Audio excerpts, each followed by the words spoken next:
I briefly mentioned this yesterday, but it does bear repeating, and it does tie into everything that we're going to be talking about in this here video. So let's preface this, okay?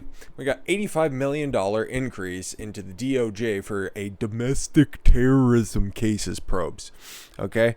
Now, what are they talking about when they mean domestic terrorism? Well, in a modern context, what it always refers to is anybody who was out there, part of the 800 people that were a part of the much larger 200,000 plus group that were there at the Capitol riots on January 6th, something that they will never, ever, ever let you forget. And who do I mean by they? Well, the world's oldest child right there, and all of his compadres, all of the Democratic cabal that's out there right now, who's keep on pushing this whole domestic terrorist narrative. Meanwhile, I don't know how long has it been since any sort of coordinated effort of what? Who are the groups? Who are the ones that they would consider domestic terrorists? Oath keepers? I don't even know the last time that I've seen them go out and do anything. And even before that, like, what were they doing that was out there and being violent? Okay, so you could just mark them off. The Proud Boys? What? Fighting back against Antifa whenever they were being shit disturbers. Okay, sure, maybe, even though I wouldn't concede that point. And then what else? Who else is out there? Are they still banging on about QAnon? Pretty much everybody has hopped off that bandwagon if they were ever a part of it. It's not a thing. It was a big fucking scheme. Everybody's seen it for what it was. All of the steam ran out of it, and there's nothing left, okay? Who else? Now it's just anybody who owns a red cap, okay? That's pretty much what they're settling on at this point. So that's why they're being so vague with this domestic terrorist term. They won't define it. They won't set boundaries on it because it can just continuously spread. And why do they need the extra $85 million for something that they should be doing? Because if people are dangerous and threatening the security and the safety of the American people, I would feel that that money should already be within the DOJ's budget, but I digress, of course. Attorney General Merrick Garland told House lawmakers Tuesday that the Biden administration's 2022 budget request for the Department of Justice would seek an $85 million increase from last year's budget for domestic terrorism investigation and cases. So they're just going to start launching all of their subpoenas, all of their arrest warrants. They're just going to put them out there, and then they're going to start trying these cases in the fiscal year of 2022. I see where they're going on this one. Our budget supports my commitment to protecting our national security, including addressing both international and domestic terrorism while respecting civil liberties. Oh, nobody believes that last point, okay? Respecting civil liberties, that's funny. It includes an increase of $45 million for the FBI. Ugh. Just get rid of the FBI. Get rid of the ATF as well. There are so many. If we just went down and listed all of the different agencies that are out there right now, we could probably get rid of 2/3 of them, okay? You can have the CIA or you can have the FBI. Pick one. And another $40 million for the United States attorneys to manage increasing domestic terrorism caseloads. You keep just inventing people to prosecute. It's very funny. I thought you guys were the party that was soft on crime. The increase from last year's budget for domestic terrorism comes as Democrats have sought to label Trump supporters who protest on January 6th as at the Capitol as domestic terrorists. Yep, domestic violent extremists. That's the other term that was coined not that long after the Capitol riot and then has kind of gone underground maybe a little bit for a while.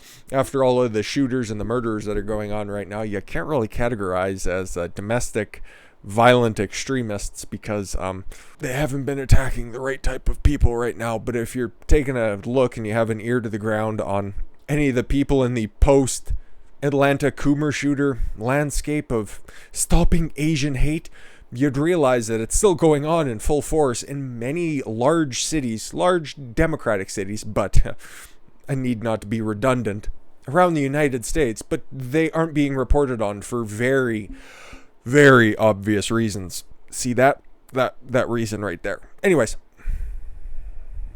they can tell you that that's what they want all of this $85 million increase for. But realistically, it's just going to go to be funding the guys who look like the little autistic android that's just at the top of the screen, Mark Zuckerberg there, who we will be addressing very shortly. I can see this $85 million getting funneled off to big tech in order for them to do their silencing so they can't congregate with one another, whoever they determine is going to be the next group to be prosecuted. Because we got this today.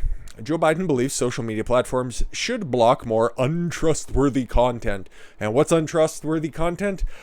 Whatever runs counter to Joe Biden's narrative. What's Joe Biden's narrative? Don't ask him. He can't remember. The White House said Wednesday President Joe Biden supported social media companies banning more content considered untrustworthy on their platforms. White House Press Secretary Jen Psaki declined to say during a daily press briefing from Biden supported social media companies continuing to ban former President Trump from their platforms, but she did reiterate Biden's support for more censorship because that's somebody who was elected to uphold the United States Constitution, but at the same time also said the profound words that no amendment to the Constitution is absolute. I still can't believe that. And if Trump said anything approaching that, that would still be making headline news. But it's Biden. He gets handled with kid gloves. What else can you say?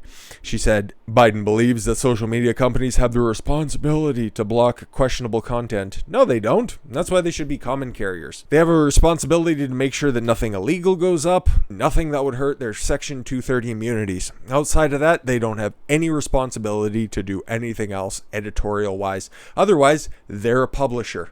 And if you guys would hold them to the same standard that you'd hold everybody else, if you'd start being more stringent with your enforcement of the law, then we might be able to have honest conversations among both sides, because I don't see the Democrats right now arguing from a state of good faith. They keep purposefully miscategorizing what's going on. They keep lying about the position of the other side. Meanwhile, the right is just too weak en masse to push back. There are a couple of people over on the right. We need not go down the roll call for this, but they'll fight back. They'll be good on certain issues, but it's too fractionated. And the leadership up at the top won't allow anything to go forward because, we don't have the votes for it. Now, you need a strong leader, okay?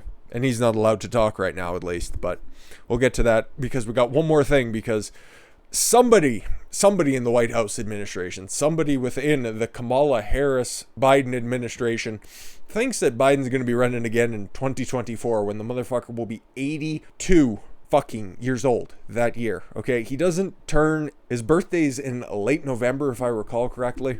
So he'd be 81 by the time of the election, but for fuck's sakes, you remember during his first press conference, was that what it was? He said, yeah, I'm thinking about running, but I'm also a strong proponent about faith and letting kids play with my leg hair in the pool and getting lengths of chain and banging straight razors against the what? Where am I? Amtrak? You guys like trains? Anyways, yeah, he's going to be doing some early research because Democrats are scared about literally everything, because they know that their time is short and their ability to push their very radical agenda right now, that is the shrinking, okay? They're great campaigners. They're great once they get the opportunity to conduct the election, which will be the subject of the second video. But when it comes to actually implementing their policy, they make everything seem a lot more scary than it is. They do what in the business world is categorized as the big ask. They want a whole bunch of stuff, but then at the end of the day, they end up settling for very little, if not barely anything that recognizes that's emblematic of what they really wanted to begin with, only to set it up as just complaining and then trying to start the cycle over and over again instead of actually getting to the finish line for what they proposed in the begin with. So it's one of those things, right? You just cast your line out far, and then you start reeling it in really slowly until you catch something, and you bring it back, and then fish again, set it out even farther next time, keep trolling the land. Eventually, you'll get to the other side. But what the fuck is the old man doing here? Not me, Joe. President Joe Biden's political operation has begun opposition research on potential 2024 candidates. According to reports, Politico and The Hill reported Tuesday the Democratic National Committee is already at work investigating more than 20 possible Republican candidates, including Ron DeSantis. Obviously, I think you'd be foolish not to do your due diligence on him right now. And former United Nations ambassador, Nikki Haley, gross. To Fox News host Tucker Carlson and MyPillow founder Mike Lindell. Hi, I'm Mike Lindell. I'm going to run for president in 2024. Have you been on my social media platform? I think it's called Frank something or other. I should just stick to making toiletries and my pillow. It's machine washable and it comes with my patented fill technology. I don't know. I don't think Tucker or Mike Lindell are going to be running, but if you're going to be doing just if you're casting out a big net to see who the fuck is going to fall in it, Nikki Haley, that makes sense. Ron DeSantis, that makes sense. But we don't really know who else is going to be on there. Biden's 2020 campaign manager, Jennifer O'Malley Dillon, is leading the effort, which is hired about 25 people, according to reports. Holy fuck. I guess those are the people he was talking about when there were shovel-ready jobs, and this administration is going to make good jobs. 25 people already working on something that's coming 4 years in the future. That, on one hand, is very paranoid. And then on the other hand, is good planning, something that Republicans should definitely learn from. But to the meat of this, okay? We're already about 10-15 minutes into this shit, so let's take a look. Trump, like I said yesterday, was not going to get reinstated by Facebook. I threw it up in the air. I thought, maybe, but the evidence, or at least what the Facebook conglomerate would cite as evidence, would never allow him back on the platform, but they did kind of waffle with their reasoning, so we also got Trump's response to this, but the Oversight Board, just decided that he was going to stay banned, at least for another 6 months, and allow for Facebook to come up with whatever the fuck they're going to use to justify this. It's just going to get kicked down the road forever in perpetuity. So the Daily Mail just has everything all amalgamated, so we'll just read the tweets from the Oversight Board, who is looking after this decision anyways, and then we'll go to Trump's actual decision from the desk of Donald J. Trump. Which I guess I wasn't the only person to have the same kind of take on this, but I think it's a good step, his platform there, but it leaves wanting right now. It leaves a little bit wanting. The board has upheld Facebook's decision on January 7th to suspend then-President Donald Trump from Facebook and Instagram. Trump's post during the Capitol riots severely violated Facebook's rules, which ones exactly, and encouraged and legitimized violence. Oh my God! Which violence was that? And how did he encourage that? Because I think there was an entire show trial that proved that he, in fact, did not encourage anything. And, in fact, it was an overwhelming vote to acquit him of any such charges. But apparently not for the Oversight Board. The board also found Facebook violated its own rules by imposing a suspension that was indefinite. Wow. So it looks like they're going to have to shit or get off the pot. This penalty is not described in Facebook's content policies. No, you don't say. They just made up something out of thin air in order to punish somebody. I can't believe it. It has no clear criteria and gives Facebook total discretion on when to impose or lift it. Within 6 months of today, Facebook must review this matter and decide a new penalty that reflects its rules. Incoming Trump exception. The severity of the violation, the prospect of future harm. Facebook can either impose a limited time suspension or account deletion. Yeah, they'll just get rid of his account at this point. And then they'll cite, why did they do it? Continuing threats of violence from his supporters. Because reasons. Facebook cannot make up the rules as it goes.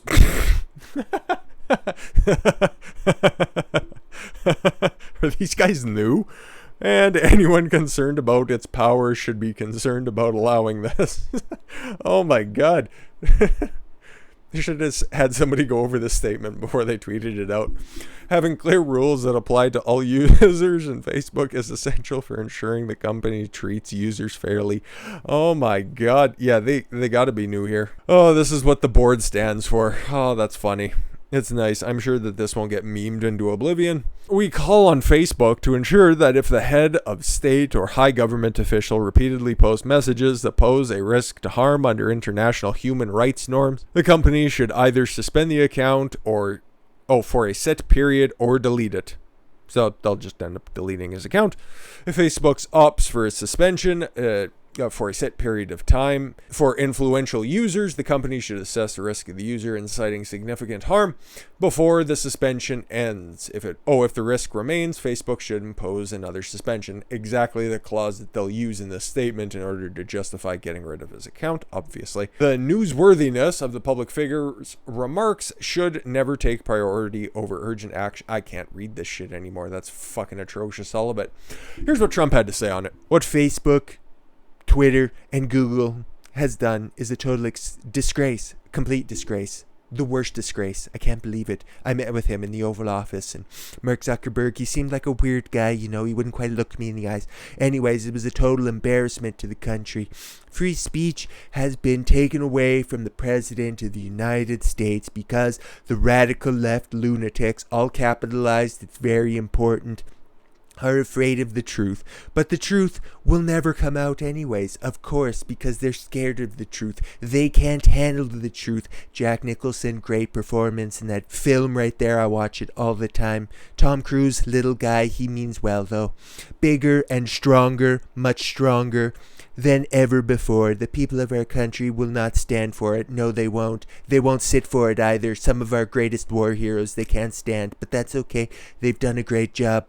These corrupt social media companies must pay a political price and must never again be allowed to destroy and decimate our electoral process. Yeah, no, fucking totally agree with him. That's ripped straight from the fucking little blog he has out there. And see, you can even leave a little like. Where does it go? Don't know. But most of the stuff on here right now, at least today, I'm just going over it slightly. A lot of it is just Liz Cheney sucks and ha ha ha, kick her off of her panel position as the GOP conference chair. I don't know why she's there. Actually, I know why she got there, probably because of her last name. And I'm not too sure of the person that he's endorsed for the position. Once again, it's one of those things where the people around Trump, at least the ones who are affecting, selecting his endorsements. Oof, I don't know. They have fucking terrible, terrible taste. But as you can see, there's little accoutrements on the side here, adjacent to the like button, where you can tweet out, where you can post on your Facebook page the different posts that are currently on here until this evolves into a different type of website. But we know that Facebook is not going to allow him to come back because of what the Oversight board had to say. You can see the justification in there. It's just written in there. It's more or less a roadmap of how to make it so you can indefinitely suspend somebody or just terminate their account within the 6 months going forward to fix this, so the Oversight board can't be bothered to come in and adjudicate anything else going further. So you can pretty much get rid of that Facebook little button for the time being. But what about Twitter? No, they had to chime in order to feel important today. Twitter re-ups their pledge to maintain Trump blacklisting forever. Appearing Tuesday on Yahoo Financial Live, Twitter CFO Ned Siegel reaffirmed the social media giant will never reverse its blacklisting of former President Donald Trump. Siegel's pledge came ahead of Facebook Oversight Board decision to uphold its ban on the former president's account. I'm sure it probably reads like how they're going to adjust their policy about indefinite suspension anyways. There's been no changes to anything we have shared in our past around the former president's account. When you step back and think about our policies, we want to work hard to be consistent. Oh my God. No, to be transparent, so people know exactly what to expect from us. Nobody knows what to expect from you other than to be the world's largest purveyor and beneficiary of child pornography distribution.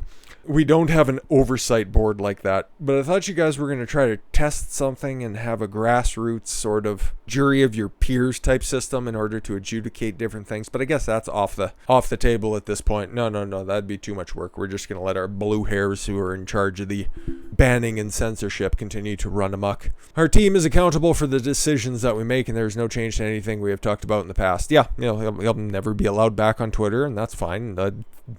Stocks have crashed, their engagements are all the way down, and the only thing that tends to be that of Trump. And a little cheeky move that I kind of understand. They tried to, at least the Trump team, tried to get back on Twitter, at least some way, by putting up a mirror for the desk of Donald J. Trump. It makes sense, right? It's a different entity. It's a part of the Save America PAC, okay?